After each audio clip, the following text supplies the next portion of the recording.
estamos ao vivo aqui no Canal Gov acompanhando essa cerimônia que institui a política nacional de transição energética com a participação do presidente Lula e do ministro de Minas e Energia, Alexandre Silveira, vários outros ministros. Neste momento eles acabaram de assinar vários atos e a própria política também de transição energética. Agora o presidente Lula vai falar. Luiz Inácio Lula da Silva.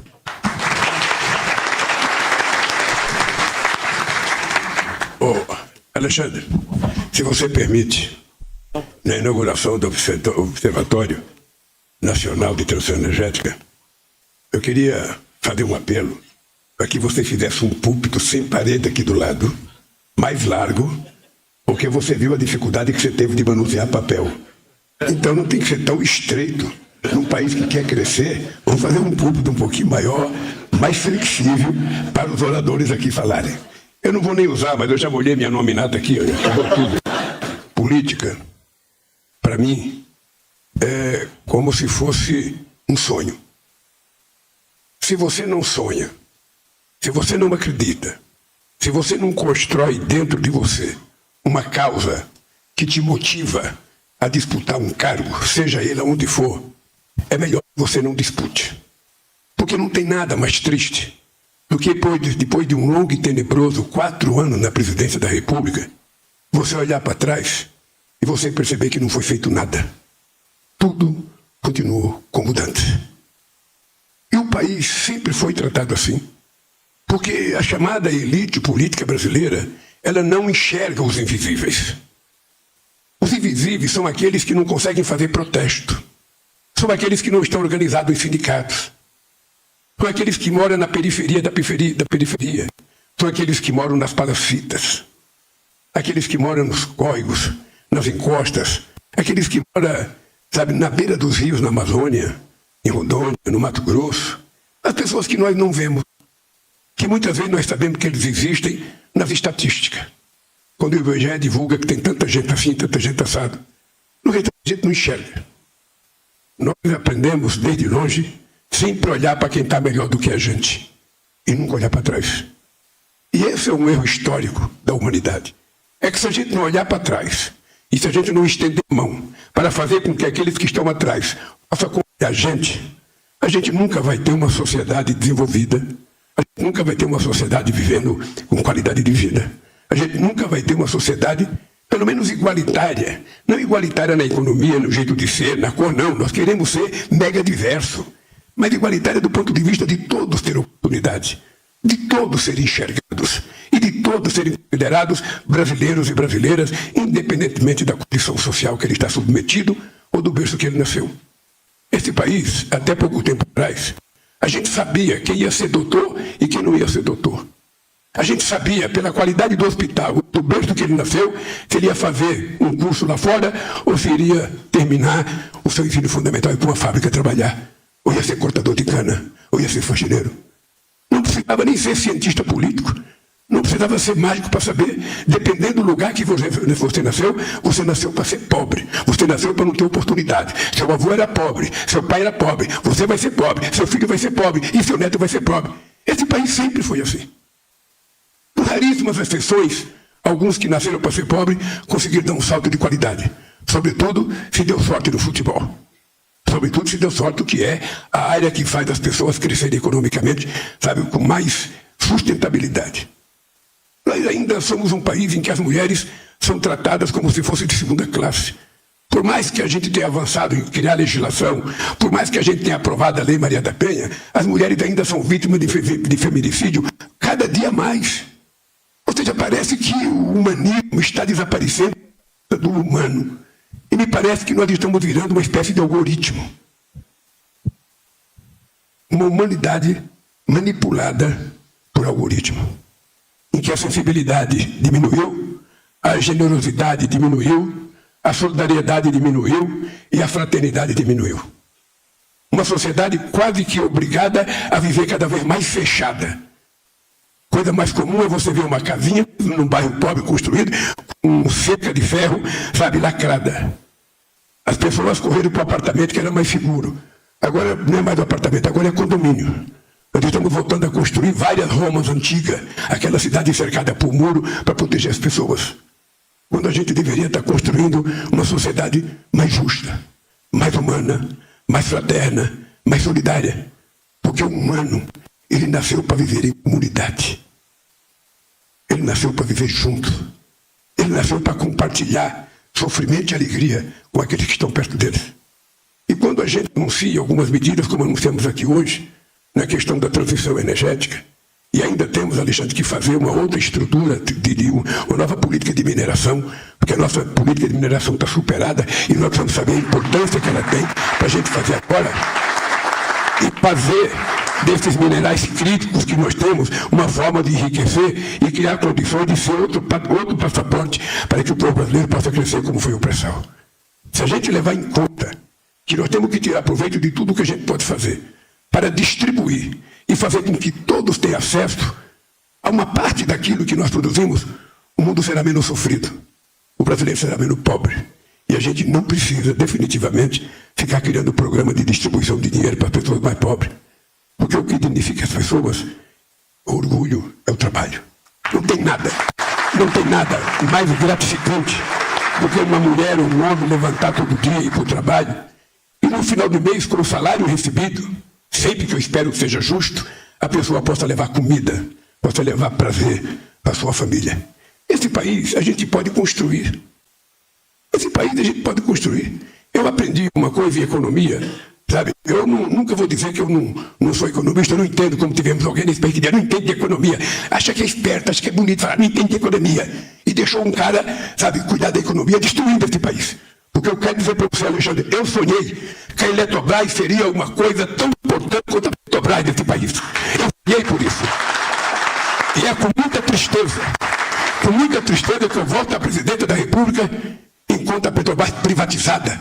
Na verdade, não a privatizaram, cometeram um crime de lesa pátria contra o povo brasileiro, entregando uma empresa dessa magnitude que poderia estar. Se não fosse a Eletrobras, a gente não tinha Belo Monte, a gente não tinha Santo Antônio, a gente não tinha Giral.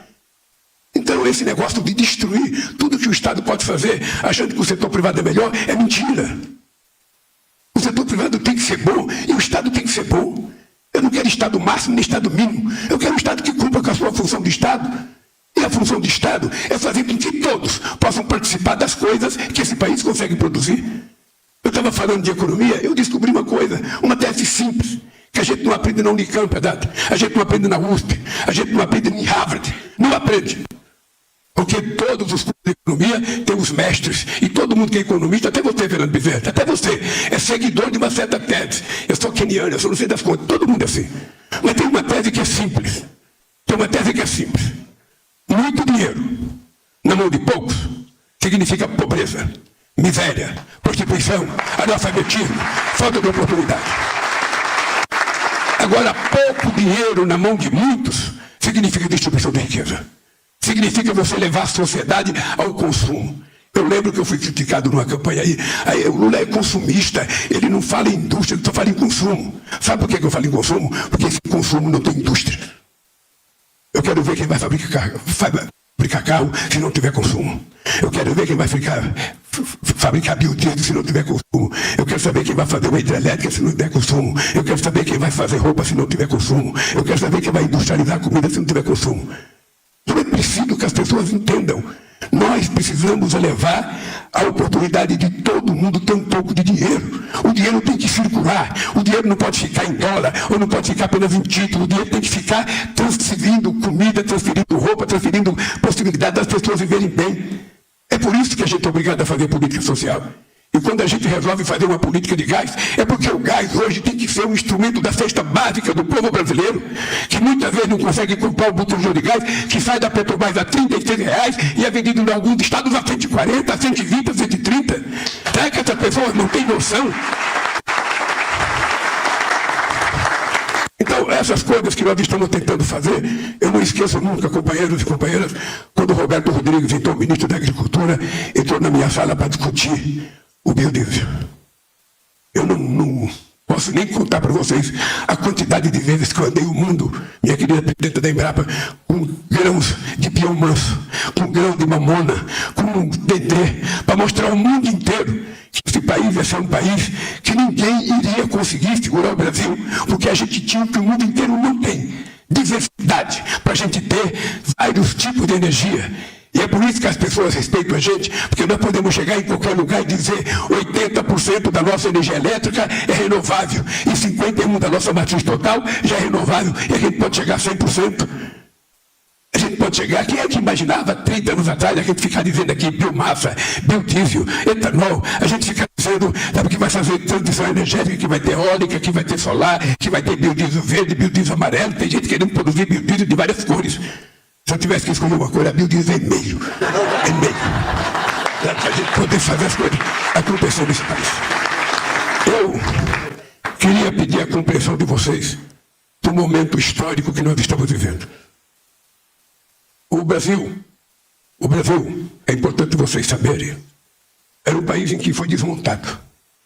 Nós tivemos que reconstruir o Ministério, sabe?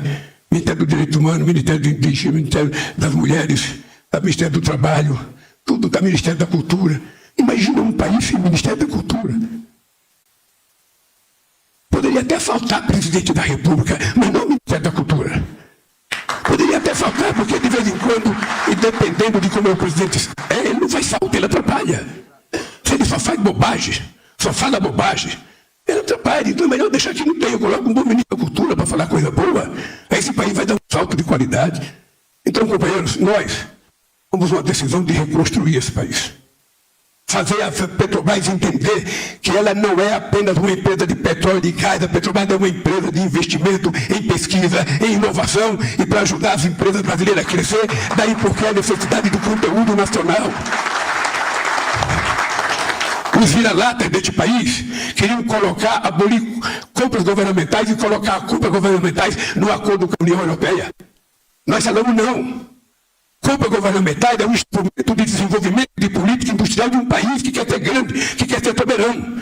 Se o Estado não tiver possibilidade de comprar da pequena e média empresa brasileira, de investir em inovação, nós vamos fazer o quê? Ficar comprando tudo do exterior? E a nossa vocação empresarial? E os nossos empreendedores? E os nossos meninos que nós queremos que sejam engenheiros, engenheiras, que sejam matemáticos, que sejam o que eles quiserem? Onde é que eles vão ter emprego se a gente não fomentar o desenvolvimento da indústria brasileira? Daí porque o meu orgulho, meu querido Cialdo, o meu orgulho de todo o governo jornal, a empresa está crescendo, a indústria voltou a crescer, está crescendo 1%, 2%, 3%, porque antes era só decréscimo, era só uma coisa negativa. E eu quero terminar dizendo para vocês o seguinte, nós não vamos jogar fora o significado dessa coisa chamada transição energética. Nós não vamos jogar fora. Esse país já jogou fora muita oportunidade. Esse país poderia ter feito a reforma agrária na década de 50, não fez.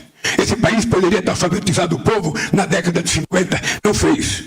Esse país poderia ter feito uma transição para evitar o êxodo rural da forma desumana que foi feita. Então a gente não pode jogar a oportunidade fora. A gente precisa ter em conta que nós temos tudo. Nós temos tudo que a natureza nos ofereceu. Nós temos mão de obra qualificada, ainda precisa de mais.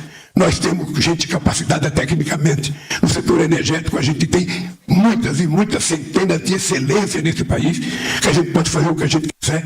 Eu fico imaginando, cada vez que eu passo em Itaipu, Enio, eu fico imaginando, hoje, a gente não faria o Itaipu.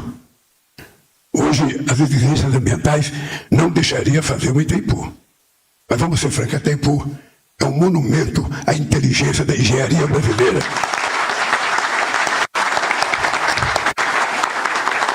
Então, companheiro, nós vamos aproveitar esse momento que eu considero extraordinário. É mais uma oportunidade que se apresenta para o nosso Brasil. Vocês estão lembrados da crise de 2008? A crise de 2008, que nasceu nos Estados Unidos, não foi criada por nenhum indígena nem um negro, foi nos Estados Unidos que ela nasceu. Ela fez com que fosse feita uma pesquisa aqui no Brasil e mostrasse o seguinte: o comércio mundial está caindo. E o comércio brasileiro também está caindo. E isso vai gerar mais desemprego. Eu fui para a televisão fazer um pronunciamento de 8 minutos, conclamando o povo a ir para o consumo. E fui dizer para o povo, você não pode gastar mais do que você tem. Mas se você fizer uma dívida dentro do seu limite de pagar, compre. Porque se você não comprar, o desemprego vai ser muito pior. Então compareça. Primeira vez, né, que a classe C e D compraram mais do que a classe A e B. E agora é a mesma coisa. Quando nós tomamos posse em 2003, o que eu brincava com os nossos economistas, pessoas extraordinárias? Lula, você vai governar o Brasil acabou, o Brasil está acabado, o Brasil deve a dívida do FMI, o Brasil não vai resolver o problema, o Brasil está quebrado. Eu falava, pô, vocês são meus amigos, querem me eleger presidente e diz que está quebrado, então por que eu vou ficar? O que nós provamos, na verdade? O que nós provamos? Quando nós chegamos aqui em 2003, eu tinha pena do Malan, que era um homem sério, sabe, que ia todo ano para os Estados Unidos a busca de dinheiro para fechar o caixa no final do ano e que não era recebido pela FMI. E eu aprendi uma coisa na minha vida, eu não gosto de dever. Não gosto de fazer dívida. Eu tenho medo desgraçado de fazer dívida. Porque quem gosta de dívida é quem já é muito rico, porque fica rico devendo. Eu tomo dinheiro emprestado, demoro para pagar, entro na justiça, demora um ano. Mas o pobre, ele só pega para comer. Se ele não puder pagar, ele não passa mais na frente da padaria. Ele não passa mais na frente da boteca que vendeu uma cachaçinha colocando na caderneta. Então nós temos a obrigação de ser bem bom pagador. E eu não esqueço nunca. Eu dizia, nós vamos ter que pagar essa dívida nossa. Em 2005 eu fui para a China, para a Índia, e vi que a Índia tinha juntado 100 bilhões de dólares de reserva. Eu voltei no avião conversando com o Palocci, com o Meirelles, eu dizia, cara, nós vamos ter que juntar 100 bilhões de dólares. Nós vamos ter que fazer o esforço e vamos juntar. E o dólar estava caindo, 2, 1,80. E nós vamos comprando dólar. Fizemos uma reserva de 370 bilhões de dólares, que é o que tem segurado este país nesses últimos 20 anos. Chamei o cidadão do FMI aqui, olha o nome dele, El Rato. Ele era um espanhol. E eu telefonei para ele vir no Brasil, que eu queria pagar a dívida. Ele falava, não, presidente Lula, não, o FMI não precisa de prata, não precisa pagar. Nós confiamos no Brasil. Eu falei, mas eu não confio em vocês, eu vou pagar. Pagamos 30 bilhões para ele, e na crise de 2008 emprestamos 15 bilhões de dólares para eles. Numa demonstração de que a gente gosta de respeitar e gosta de ser respeitado. E agora a mesma coisa. Chegamos aqui, sabe, o Brasil está quebrado outra vez. Está tudo destruído. Nós vamos construir. Vamos construir. E quero dizer para vocês uma coisa. Eu pedi para o Haddad falar, porque vocês passam o dia inteiro no celular. Todos vocês estão dependentes de químico. Vocês estão dependentes de digital. Todos vocês. Eu tenho certeza que vocês olham mais para o celular de vocês do que na cara da esposa de vocês. E tenho certeza que muitas mulheres também olham mais no celular do que na cara do marido. Porque virou uma dependência digital. Uma dependência, sabe, o cara levanta no celular e vai dormir no celular, e acorda no celular, e leva o celular para o banheiro, e leva o celular para o almoço, e leva o celular, e quando uma criança está chorando, ele vai pegar no colo, dá um celular para a criança. Ou seja, então é uma dependência total e absoluta. Eu falei isso para Haddad, e a gente vê muita notícia ruim, sobretudo na rede que se chama de social, que de social não tem nada. É uma rede digital no qual tem muita coisa ruim, tem muita maldade, tem muita destruição, tem muita mentira, tem muito baixo nível, tem muita grosseria. Ali mostra o lado podre do ser humano. Ali mostra que todo ser humano tem um demôniozinho dentro dele, que ele não tem coragem de falar publicamente, mas quando ele vai para o banheiro, ele leva o celular e fica colocando o demônio dele para fora. Então, eu falei para o Haddad, você tem que falar, cara, porque essas pessoas têm que saber que está acontecendo coisa no país, além da imprensa. As coisas estão acontecendo. É importante vocês ficarem preocupados com a macroeconomia, mas se preocupem com a microeconomia. Vocês têm que saber o que está acontecendo embaixo desse país. Vocês têm que saber a quantidade de crédito que está sendo disponibilizado para as pessoas mais pobres, para o pequeno e médio produtor rural. O que o companheiro Haddad fez um esforço para liberar de recursos para a gente dar o Rio Grande do Sul, jamais foi feito na história desse país, em qualquer estado, em qualquer momento histórico. E é assim que a gente vai fazer. Essa história do gás, é porque eu já andei com um botijão de gás no pescoço para buscar gás. E chegar lá não poder comprar e voltar com o botijão vazio porque eu não tinha dinheiro para pagar o gás. E o gás é barato. O gás é barato, a Petrobras não tem o direito de queimar gás. Ela tem o direito de trazer o gás e colocar o gás à disposição desse povo. Além do povo possa fazer comida, senão vai fazer a volta lenha. Daqui a pouco os caras estão indo para a Amazônia para derrubar, para fazer comida, não tem necessidade. Então, companheiros, eu queria dizer para vocês o seguinte, olha, eu estou numa fase de otimista muito grande. Tem gente que acha que é esperto e fala assim, eu não sou nem otimista, nem pessimista, eu sou realista. Pois eu sou um realista otimista. Eu sou um realista, eu acredito naquilo que a gente faz, acredito na nossa tomada de posição, acredito nos meus ministros, acredito em cada um deles. Sabe? E acredito que a gente vai terminar o mandato numa situação altamente benéfica para esse país. A economia crescendo, a massa salarial crescendo, sabe? O imposto de renda não sendo cobrado para quem ganha até R$5.000, sabe? O consumo crescendo, o emprego crescendo. É tudo que nós precisamos, cara. É fazer o povo voltar a ser feliz. De tristeza chega eu com o Corinthians, porque não ganha uma. Então eu quero esquecer o futebol, eu quero fazer política com pegando. Eu não tenho vergonha de ser político, eu sou político, gosto da política, e é na política que a gente vai consertar esse país, vai entregar, no final do meu mandato, um país melhor do ponto de vista da qualidade de vida, melhor do ponto de vista do crescimento econômico, melhor do ponto de vista do fornecimento de energia, melhor do ponto de vista da civilidade. Esse país vai voltar a ser civilizado. Até que eu vou aprender a se gostar. Por isso, companheiros, muito obrigado. Tenho certeza que vocês vão ter um país muito, mas muito importante daqui para frente. E veja que engraçado. Veja como que é as coisas nesse país. Eu vou contar todo esse caso aqui, porque eu não tenho chance de encontrar com vocês outras vezes, então tem que ser agora. Eu tinha 4 meses de governo em 2003. 5 meses. Quando eu fui convidado para ir participar do G7. Foi a primeira vez que o Brasil foi convidado para participar do G7. Eu fui convidado pelo presidente da França, o companheiro Chirac. Eu estou chamando ele de companheiro. O companheiro Chirac me convidou. Eu fui para Evian. Cheguei em Evian. Eu fui entrar numa reunião. Eu não falo uma palavra em inglês.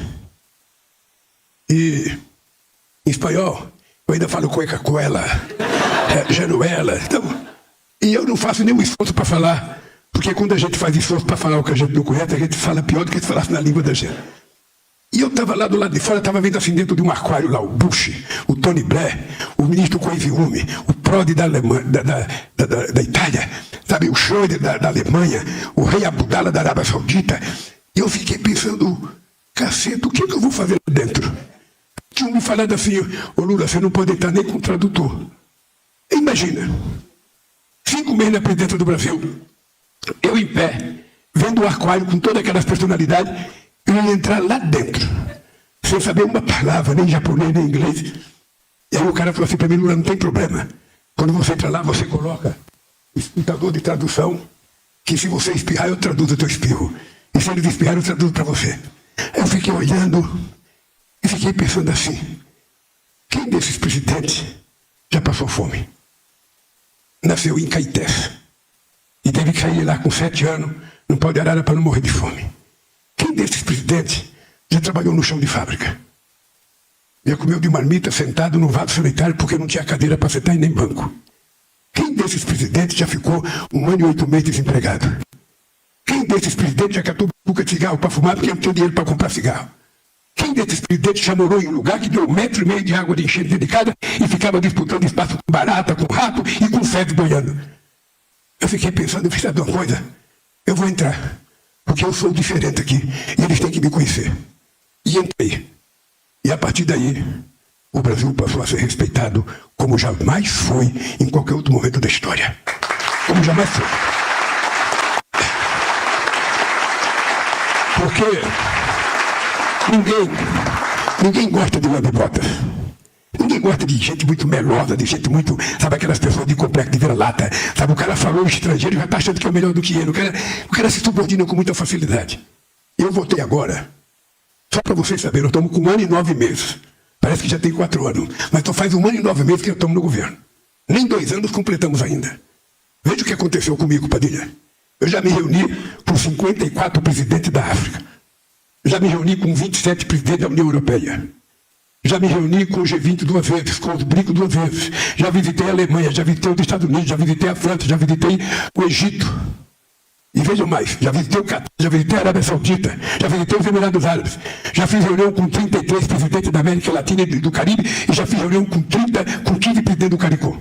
Ou seja, em apenas 8 meses. Eu já conversei com mais gente, vendendo as coisas boas do nosso país, vendendo a autoestima do nosso país, mostrando que tipo de gente que nós somos, mostrando para eles que nós temos um Embrapa, que é de muita qualidade, que nós temos uma Petrobras, que é um centro de excelência, sabe? Para as pessoas aprenderem a nos tratar em igualdade de condições. Porque tem Tem gente que trata o Brasil de... eu vou dizer uma coisa, esse cara aqui que eu nem conhecia, o Fávaro é um homem do agronegócio. Deve ter falado mal de mim a vida inteira.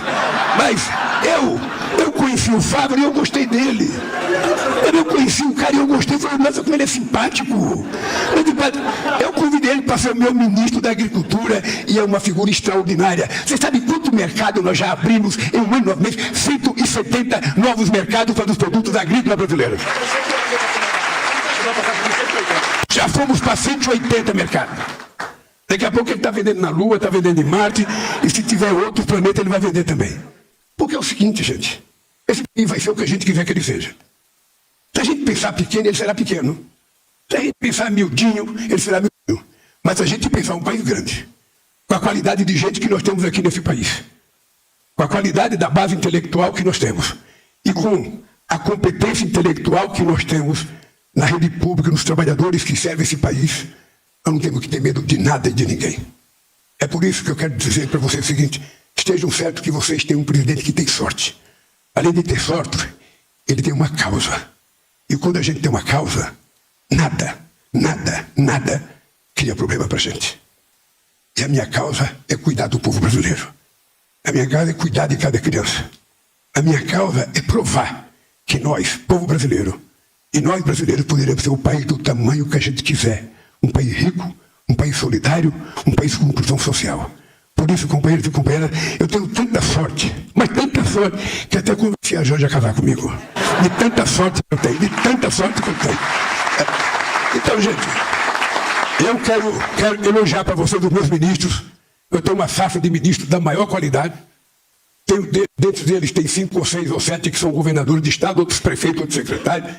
E por isso eu vou dizer para vocês, não há nada do ponto de vista político, do ponto de vista de maldade, do ponto de vista de oposição, que tira a gente do nosso caminho. Eu sou assim. Eu não fico medindo as coisas todo dia, eu fico pensando aonde eu quero chegar. Esse ano, eu plantei jabuticaba na Alvorada. E esse ano foi a primeira colheita que eu fiz. E comi muita jabuticaba. E esse país vai dar muita jabuticaba no final do 2026, no fim do meu mandato. Eu quero convidar vocês.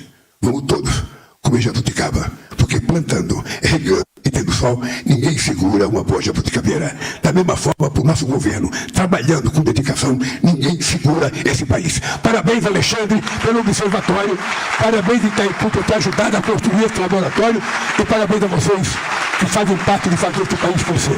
Um abraço no coração, gente.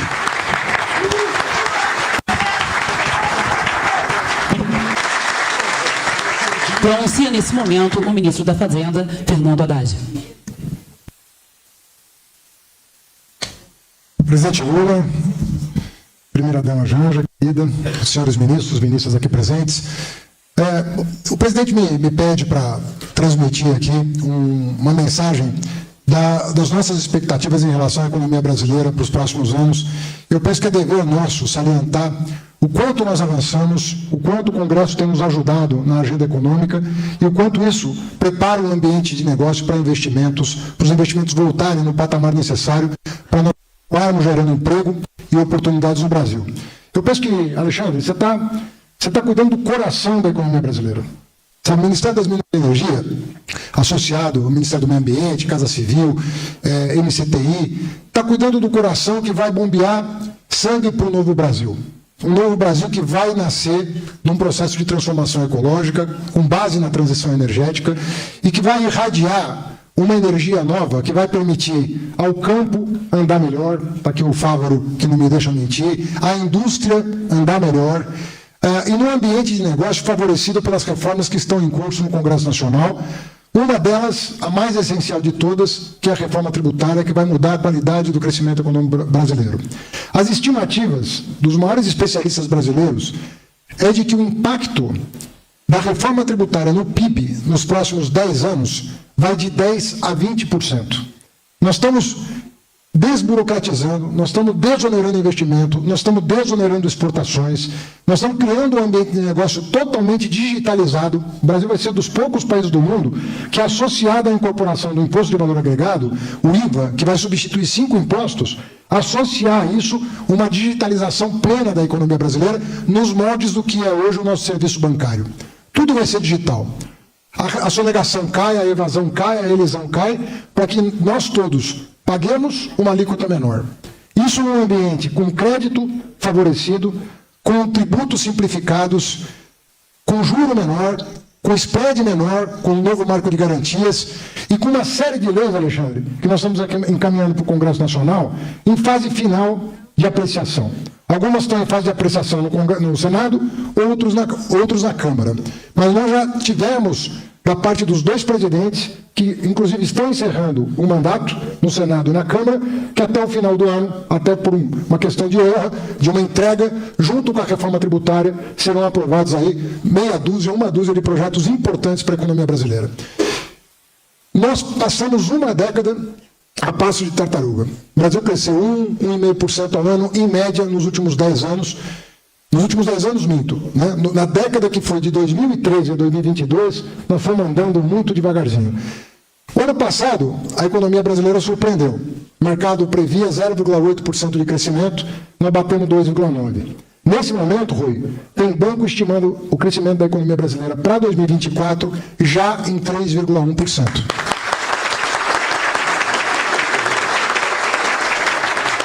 O senhor, presidente, que é um homem de sorte, como não deixa de frisar, só corre o risco de ter mais sorte do que nos seus 2 primeiros mandatos e entregar esse país crescendo a taxas superiores à média mundial, com a inflação média mais baixa no seu mandato do que nos todos os mandatos anteriores, desde que o programa de meta de inflação foi criado, e com a menor taxa de desemprego da série histórica.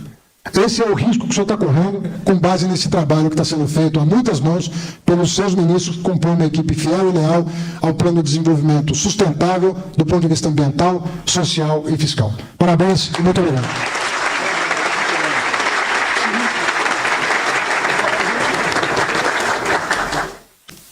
Presidente Lula, para nós de Itaipu é muito simbólico estarmos aqui. É porque a história de Itaipu é a história da transição energética. São 50 anos de uma usina que é um modelo no mundo. A produção de energia de qualidade, barata, vinculada desde 2005 com uma forte política ambiental. Lembrando que foi no governo Lula I que Itaipu passou a cumprir esse papel ambiental, social, junto com a produção de energia. Mas quando se fala como hoje, no lançamento da Política Nacional de Transição, nós queremos ressaltar que além dessa marca que muito nos orgulha, nos honra e é resultado de trabalho de muita gente por muito tempo, nós também trabalhamos dentro da política nacional, a pedido do presidente Lula, com pesquisas e implementação, como por exemplo já temos a produção do SAF, que é o petróleo sintético. Nós temos a honra de receber a nossa ministra de Ciência e Tecnologia conosco lá também, lançando o SAF, estava também o ministro Silvio conosco. Nós temos uma pesquisa muito antiga na área de hidrogênio verde, que temos também muito orgulho. Temos a aplicação, aí não é pesquisa, do biogás, abastecendo muitas comunidades no oeste do Paraná, gerando uma energia limpa, barata e contendo principalmente a poluição e todos os problemas que a produção de suínos naquela região, que é muito forte. E estamos agora, também por determinação do presidente Lula, junto com o nosso sócio Paraguai, lógico, trabalhando com a produção de energia solar no fio d'água. A Itaipu, ela tem a experiência de ter um reservatório gigante, diferente de outras usinas hidrelétricas. E vamos utilizar o fio d'água, parte dele, lógico, para a produção da energia fotovoltaica. Portanto, nós vamos conseguir manter a nossa marca, manter a nossa história, mas, juntos com isso, complementar as políticas de outros colegas, secretários, ministros, da política nacional do presidente Lula, para que a gente possa ter essa transição de forma rápida, participativa, comprometida com a população e, antes de tudo, inclusiva. Nós estamos convencidos que não existe uma maior política de inclusão social do que a energia barata. E isso o presidente tem nos cobrado, e isso é resultado das reuniões que nós temos com o Paraguai, sempre na procura. Uma energia cada vez mais barata, gerando inclusão social, gerando desenvolvimento. E por fim, eu, além de cumprimentar uma pessoa que tem um histórico com a Itaipu muito antigo, que é a nossa primeira-dama Janja, né, que ela é importante ressaltar, ela é sempre presente, principalmente no início das políticas sociais de Itaipu. E eu também quero cumprimentar o novo presidente da Embepar, que eu estou vendo aqui, Dr. Silas Rondô. É um prazer trabalhar com o senhor, com toda a equipe da Embepar. Muito obrigado a todos e todas.